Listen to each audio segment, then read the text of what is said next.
मुंबई महापालिकेचा अर्थसंकल्प 25 फेब्रुवारीला सादर होणारे नव्या स्थायी समिती अध्यक्षांसोबत महापालिकेच्या संबंधित विभागाच्या अधिकाऱ्यांच्या झालेल्या बैठकीत यावर शिक्कामोर्तब करण्यात आले। स्थायी समिती सभेत अर्थसंकल्प मांडला जाणार आहे। यंदाच्या अर्थसंकल्पातही विविध प्रकल्पांसाठी भरीव तरतूद असण्याची शक्यता आहे। मुंबई महापालिकेच्या वतीनं वांद्रे इथं फिट सॅटर्डे मोहिमेचं आयोजन करण्यात आलं होतं। मुंबईकरांच्या आरोग्यासाठी महापालिकेने या मोहिमेचं आयोजन केलं। यावेळी नागरिकांनी अशा मोहिमेत उत्स्फूर्तपणे सहभाग घेण्याचं आवाहन अतिरिक्त महानगरपालिका आयुक्त डॉक्टर अविनाश ढाकणेंनी केलेलं आहे। कांदिवलीमधील महावीरनगर परिसरात मुंबई महानगरपालिकेकडून कारवाई करण्यात आली। पालिकेने 25 अनधिकृत बांधकामं आणि 35 अनधिकृत स्टॉल्सवर त्वरित कारवाई केली आहे। 3 जेसीबी 5 डंपर या सहयंत्रासह सुमारे 50 अधिकारी आणि कर्मचारी या कारवाईत सहभागी झाले। मेट्रो कारशेडच्या जागेवर व्यावसायिक आणि निवासी इमारती उभ्या राहणार आहेत। या जागेवरील FSI विक्री करण्याचा निर्णय MMRDAनं घेतला आहे। तसंच मेट्रो प्रकल्पातील कारशेडच्या जागेचा विकास करण्यात येणार आहे। मुंबईतील केईएम रुग्णालयात IVF केंद्र सुरू होणार आहे। येत्या सोमवारपासून ही सुविधा रुग्णालयात सुरू होणार आहे। सरकारी रुग्णालयात IVF केंद्र सुरू होण्याची पहिलीच वेळ आहे। केईएम रुग्णालयाचे माजी विद्यार्थी डॉक्टर अनिरुद्ध मालपानी, डॉक्टर अंजली मालपानी यांनी या IVF केंद्रासाठी पुढाकार घेतला। सार्वजनिक खाजगी भागीदारी तत्वावर हा प्रकल्प साकारला जाणार आहे। होळीनिमित्त आदिवासी बांधवांना आनंदाची बातमी। राज्य शासनाकडून रोजगार हमी योजनेअंतर्गत मजुरांना तातडीनं मजुरी दिली जाणार आहे। मजुरी देण्यासाठी 67 कोटींचा निधी मंजूर करण्यात आला आहे। पुढील 2 ते 3 दिवसात मजुरीची रक्कम थेट मजुरांच्या बँक खात्यात जमा होईल, अशी माहिती रोजगार हमी योजना विभागाचे मंत्री भरत गोगावले यांनी दिली। रमजान महिन्याची सुरुवात होताच मुंबईत APMC फळ आणि सुकामेवा बाजारात चैतन्य निर्माण झाले। इफ्तारसाठी लागणाऱ्या रसदार फळं आणि खजूर यांची मागणी वाढल्यानं फळांच्या घाऊक बाजारात 10 ते 20% भाववाढ झाली आहे। तर यंदा खजूर मात्र स्वस्त झाला आहे। व्हॉट्सअप वापरणाऱ्यांसाठी गुड न्यूज आहे, कारण लवकरच व्हॉट्सअपचं नवं फीचर भेटीला येते। ग्रुप मेसेज हिस्ट्री असं या नव्या फीचरचं नाव आहे। या नव्या फीचरमुळे व्हॉट्सअप ग्रुपचे जुने मेसेज वाचता येणार आहेत आणि या फीचरमुळे ॲडमिन त्याच्या ग्रुपमध्ये जॉईन झालेल्या नवीन सदस्याला 100 पर्यंतच्या मेसेजची हिस्ट्री पाठवू शकतात, जेणेकरून नव्या सदस्याला ग्रुपमध्ये काय चाललंय हे समजतात। मुंबई चित्रपट अभिनय अभ्यासक्रम ही कार्यशाळा नुकतीच संपन्न झाली आणि या कार्यशाळेत विद्यार्थ्यांना अभिनय म्हणजे नेमकं काय आणि या सगळ्यांचा सविस्तर अभ्यास कसा केला जातो अशा विविध विषयांवर अभिनेता डॉक्टर मिलिंद शिंदेंनी विद्यार्थ्यांना मार्गदर्शन केलं। या कार्यशाळेचं आयोजन महाराष्ट्र चित्रपट रंगभूमी सांस्कृतिक विकास महामंडळानं केलं होतं। नागपूर मुंबई समृद्धी महामार्गाचा विस्तार नागपूर चंद्रपूर असा करण्यात येणार आहे।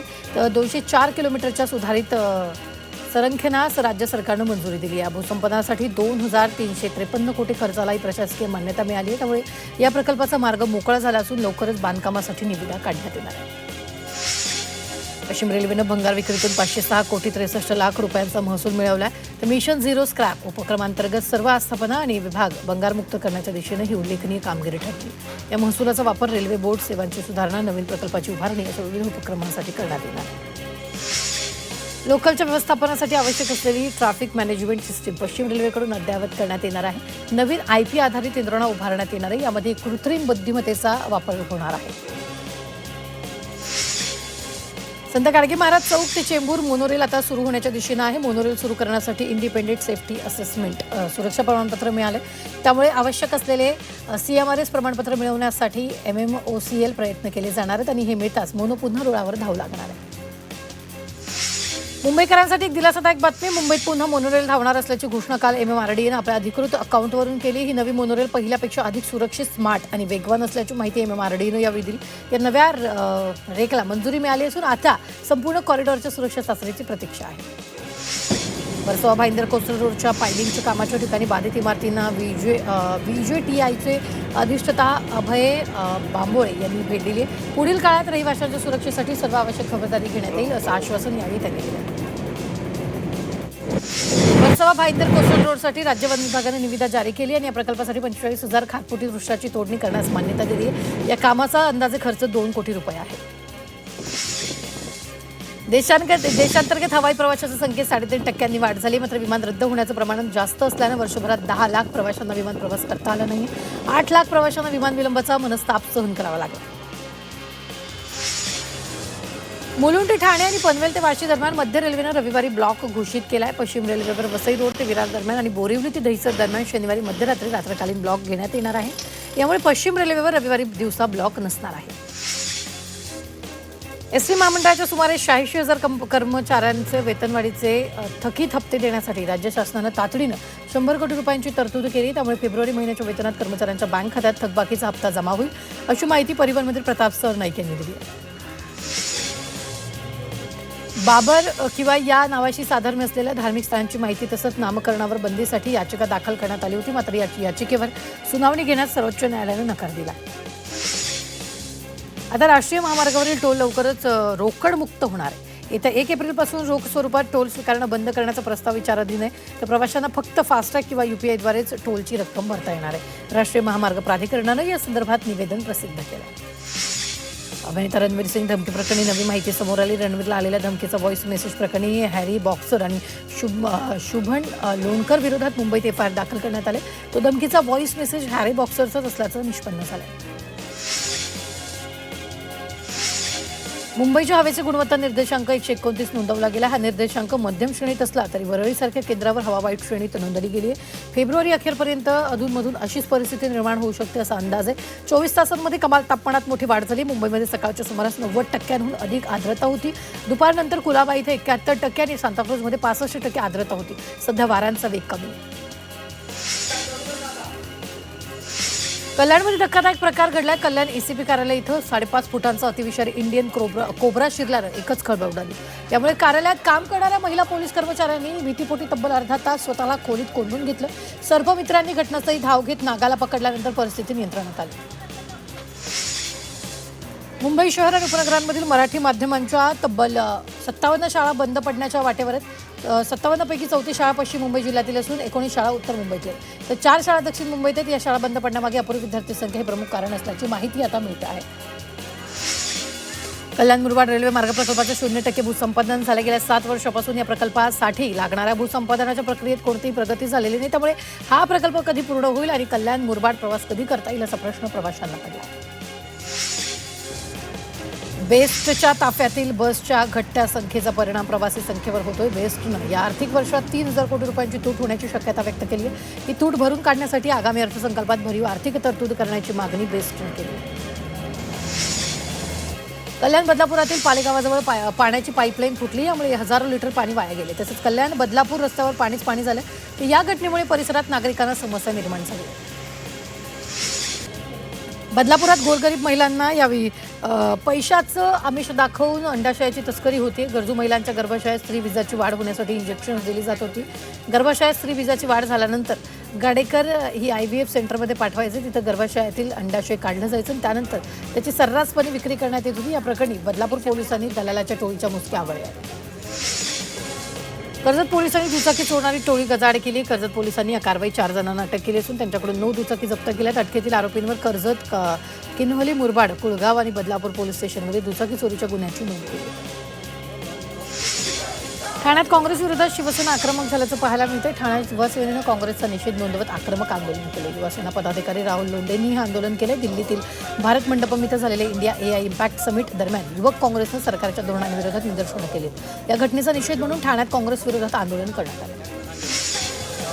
दरम्यान राहुल गांधी भिवंडी कोर्टात येत असताना भाजपकडून आंदोलन करण्यात आलं. ठाण्याजवळ मुलुंड चेकनाका भागात भाजप युवा मोर्चाच्या कार्यकर्त्यांनी राहुल गांधीच्या ताफ्याला काळे झेंडे दाखवले आणि जोरदार घोषणाबाजी केली. भाजपच्या या आंदोलनाचा इंडिया आघाडीकडून निषेध करण्यात आलेला आहे.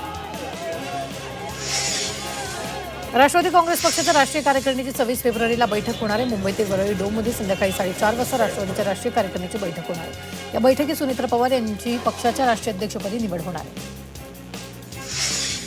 दादा भुसेंनी संजय राऊतांविरोधात ठोकलेल्या मानहानीच्या खटल्यात राऊतांना दिलासा मिळाला. संजय राऊतांनी सामनातून दादा भुसे यांच्यावर गिरणा साखर कारखान्यातील कथित गैरव्यवहार प्रकरणावरून आरोप केले होते आणि त्यानंतर भुसेंनी संजय राऊतांविरोधात मानहानीचा दावा ठोकला होता आणि या प्रकरणात राऊतांनी भुसेंची माफी मागितल्यानंतर भुसेंनीही खटला मागे घेतला.